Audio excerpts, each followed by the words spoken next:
Howdy, this is Mackenzie Franklin from SideGame LLC here in Colorado Springs, Colorado, and today we're continuing our series of what we've been playing. Now this is episode 5, and this is where we talk about 10 different games and have 10 mini reviews of those games that I've been playing in the last 2 weeks. Now, we had 27 different titles that I played in the last 2 weeks, a bit of a smaller number, normally hitting the 40s or the 60s, but we were on vacation, so didn't play as many different games, but a lot of the same game, and we'll go ahead and detail that here. If you stick around to the end of the video, we'll talk about all 27 of those different games, just kind of quickly list them off, and if you have any questions about them, you can ask questions in the comments below.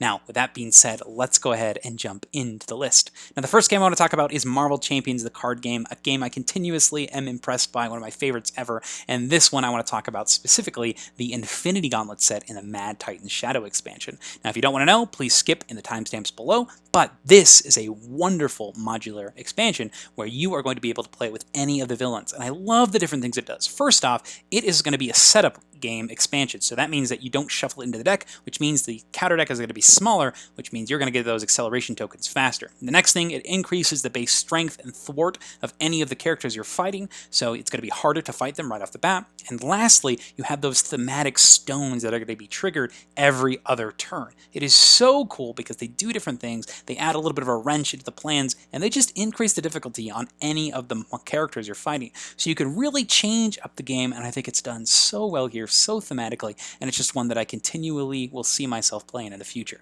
Such a great expansion. I love this, and I just love how it was implemented into the Marvel Champions universe. Fantastic expansion, fantastic modular set. That's the Infinity Gauntlet from Mad Titan Shadow Marvel Champions. Up next, we're going to be talking about role-player adventures, and I think I have my final conclusion and my thoughts on this game as I've been playing it. So I finished the 5th mission here the other day, and I have my idea of how to approach this game. Now, when you play this, you need to play with at least 2 players, just because you need the variety of cards. Now, that being said, you can play two-handed, which works just fine, and when you do, you need to also make sure that you read the characters and those characters' abilities before you choose them. Some of them are just not going to be good. Some of them are going to have cards that only work on a specific color, or just do not work well together. In addition, the abilities of the characters might be super lackluster, so you really got to make sure that you kind of know what you're doing and have an idea of how to play the game before you get started, or you may have a miserable experience just because you picked a character that doesn't work well. And that being said, after you've played a couple of rounds with that two-handed, if you are playing solo, you can drop a player, and then all of those players' unique cards will get added to the other player, and they'll get some gold and XP to make up the difference of the characters you're losing. I think this is a great way to approach this, and if I play this in the future or restart a campaign in the future, I think that I will definitely approach it this way. But overall, I think the story is a lot of fun. I love the different way that the keywords and the items work in the game itself. I love the dice manipulation, and I think it's a lot of fun to play through. Just very, very tough and very demoralizing if you start with a poor character at the start. So make sure when you start this game, make sure that you take some time to read the different characters and don't just grab a random one. Make sure you kind of look at those abilities and whatnot. So those are my thoughts on Role Player Adventures. A great game, great story, but please take your time and do some research before you begin. Up next is Kingdom Death Monster. Now, this is a huge boss battling campaign game where you're going to be going out and hunting things, bringing them back, stripping their parts down, and using them to create new innovations for your settlement, items, and armor. In the most recent hunt, we went after a screaming antelope, and it was a cakewalk. Now, why was it a cakewalk? Well, because this is probably the best I've ever done in this game. We had an event early on in our campaign that said, hey, you basically get to reset, but you get to bring all of this equipment and whatnot that you shouldn't have when you start the game.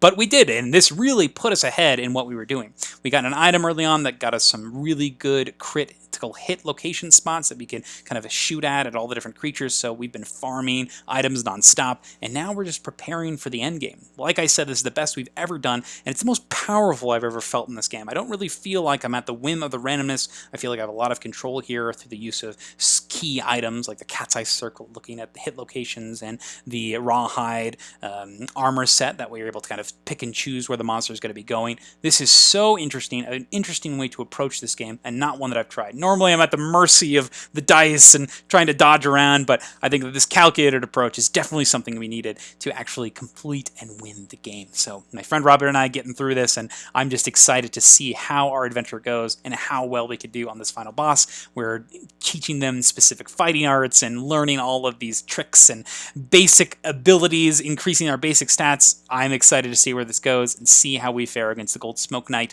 I will let you know when we get there. Up next, we have the game Fort, and I'm continuously impressed by this one as well. It's a great little deck building game that's very unique in the way it works, as your cards can leave you because they are children, and you want to play with your friends. If you don't play with your friends, they go out in your yard, and other players can recruit them into their discard piles. A very unique system.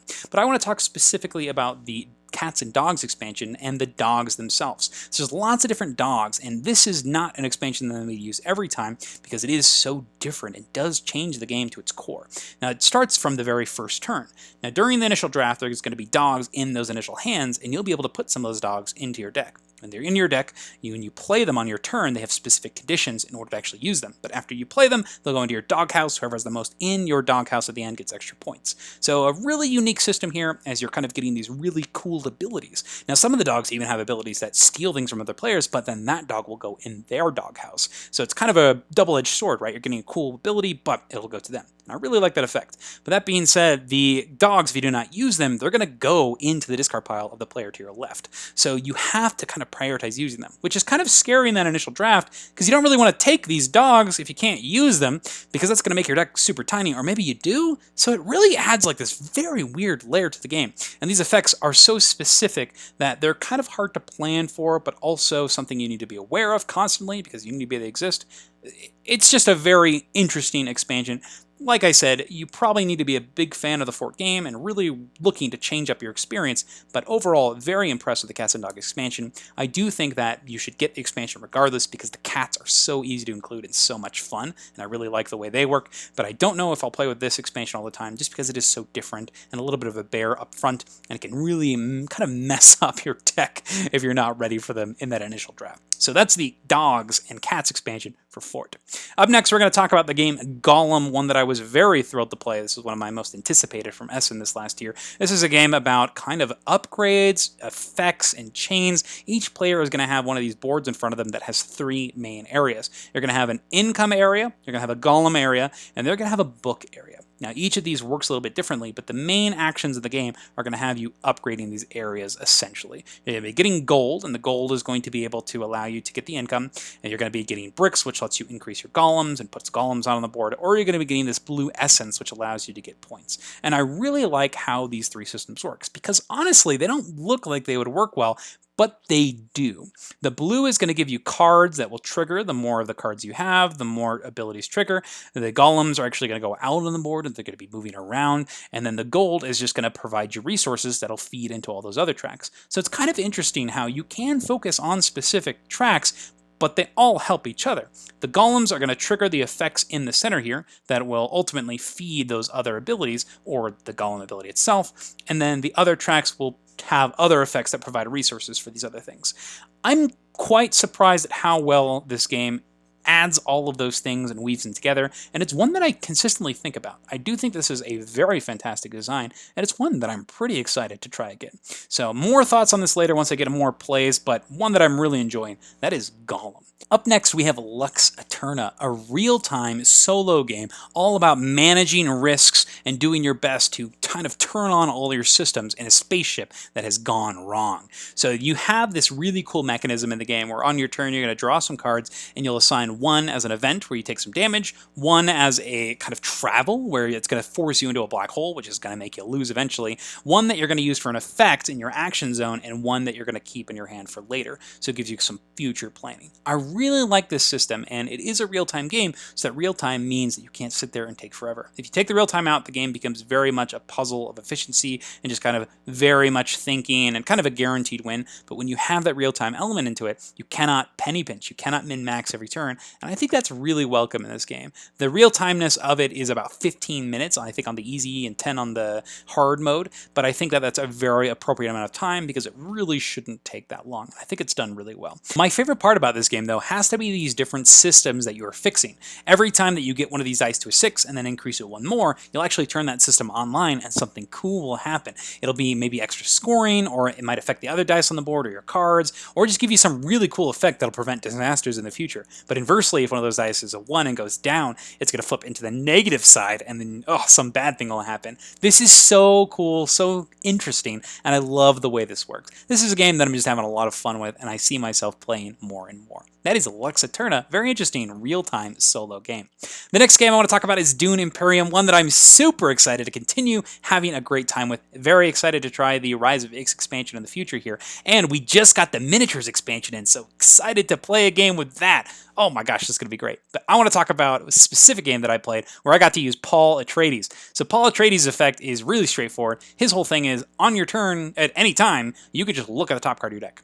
So simple, so basic, but my goodness, the planning that you can do and the strategy that you can employ knowing what that top card is. You already know what your deck consists of, so you can do some really dumb plays where you're drawing cards consistently because you know what's going to be coming up next. Some of the card spaces on the board become a bit stronger for you because you can plan on having exact amounts of currency or combat power, and it's just extremely powerful when you're able to employ those things. The effects that allow you to draw cards when you play them, when you recruit them from the market, become stronger, and I just think that's really cool. It's really interesting how strong this Paul Atreides characters can be when many other characters will have effects that actually generate them value of some sort, but Paul himself does not generate any inherent value, but the ability that the knowledge provides is just as powerful. And I think that is such a cool thing to include in a game where that knowledge is power becomes a very real thing. So I really like how it's implemented into this game, and I love that his signet ring is also just draw a card. It's so simple,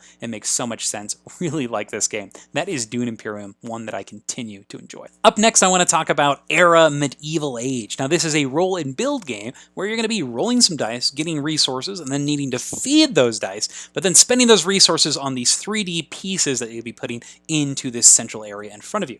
Now, this is a really straightforward game of turning resources into buildings, but I really like the way that it's done. My favorite strategy is just getting a bunch of dice and worrying about feeding them later and just building lots of things, all the resources you're getting. Now, the cool thing that I want to talk about, though, is in the new expansion, Rivers and Roads. Now, they have scenarios, which I think are super well done. You're actually going to hand a piece of paper that has all of the buildings that are available in that game, as well as new special effects, new costs, new abilities, and I think this is so well done. I really like how you can just give this pamphlet of effects to the other players, and I think it just makes a lot of sense. It's also really cool because it introduces the different abilities and the different parts of the expansion in very digestible ways. Hey, this time we're going to play with roads, this time we're going to play with rivers, and now we're going to combine them.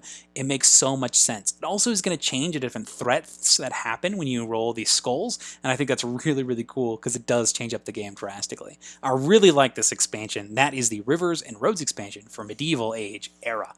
Up next, we're going to be talking about Railroad Ink Challenge. So this is specifically the Lush Green edition of the Challenge version. This is a small roll and write game that is one of my favorite airplane games, and my goodness did I play the heck out of this thing. We went to New York recently, we were on a flight for quite a long time, and this became one of our go-to games during that time.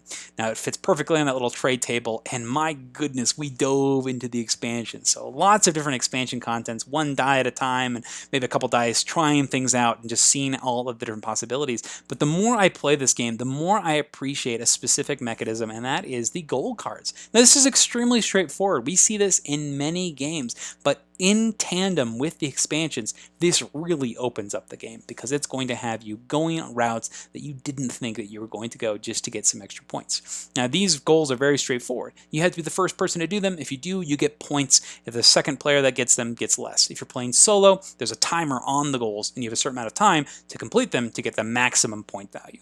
And this is so well done because it does, in tandem with the different expansions, have you building routes in ways that you normally wouldn't.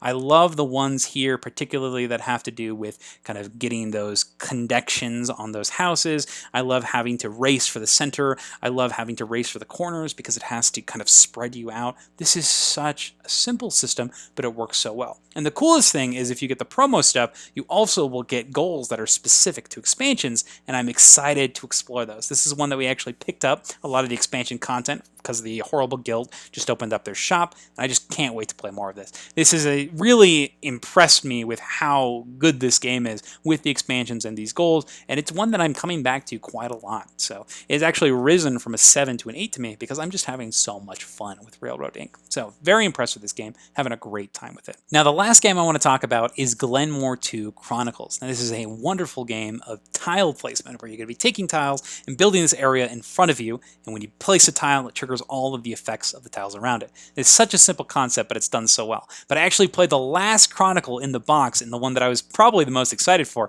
and that is the Penny Mobs. So we finally finished all the base game Chronicles. Now the Penny Mobs is a really simple expansion, actually. You're going to take a couple of these cards, put them out into the center, and then these cards are going to have some effect that is really strong, but if you take that effect, you're going to get negative points based on the card. So on your turn, you have a choice. You can either take one of these cards and the negative points that are associated with it, but have a cool power, or you're going to start the game with a bunch of these -1 tokens. You can put one of your -1 tokens on one of these cards, and when you do that, the -1 becomes a +1, and then that other player has to decide, okay, is this something that I want to take? So it's a really interesting choice of, do I just go for big points or do I go for a cool effect? Now that being said, a lot of these effects are pretty negative in the way they work. They might have you sending a character into another player's area and stealing their things. They might have you blocking specific tiles. There's a lot of variety here, and just like all the other Chronicles, they integrate well into the other Chronicles if you want to mix and match. I think this just makes a lot of sense. It's not my favorite expansion by far, but I think it is a really cool expansion because it is going to change the way that you approach your turns, the way you think, the way you're positioning things, because some of these characters really are that scary. But overall, very impressed with the Penny Mobs expansion. I think it adds for a lot of cool variety, and it just continues to make me enjoy Glen 2 Chronicles. And that being said, those are the games that I want to talk about, the games that I've been playing. Those are 10 mini reviews. If you've played any of these games, I'd love to hear your opinions on them. But first, let me run through all 27 different titles that we played over these last 2 weeks. So we had Hadrian's Wall, Fleet the Dice Game, Startups, Ink and Gold, Camel Up, Marvel Champions, Role Player Adventures, Kingdom Death Monster, Paladins of the West Kingdom, Fort, Tapestry, Dinosaur Island, Rarenright, Lizard Wizard, Radlands, Golem, Dixit, Capital Lux 2, Viticulture, Coloretto, Lux Aeterna, Dune Imperium, Era Medieval Age, Regicide, Railroad Inc., Ganshan Clever, Glen 2 Chronicles, and Gugong. If you have any questions about any of the things I talked about here, or any of the things I just listed, please let me know down in the comments below. Out of all these games, which is your favorite? I'd love to hear what you think. But thank you so much for tuning in and watching SideGame Strong.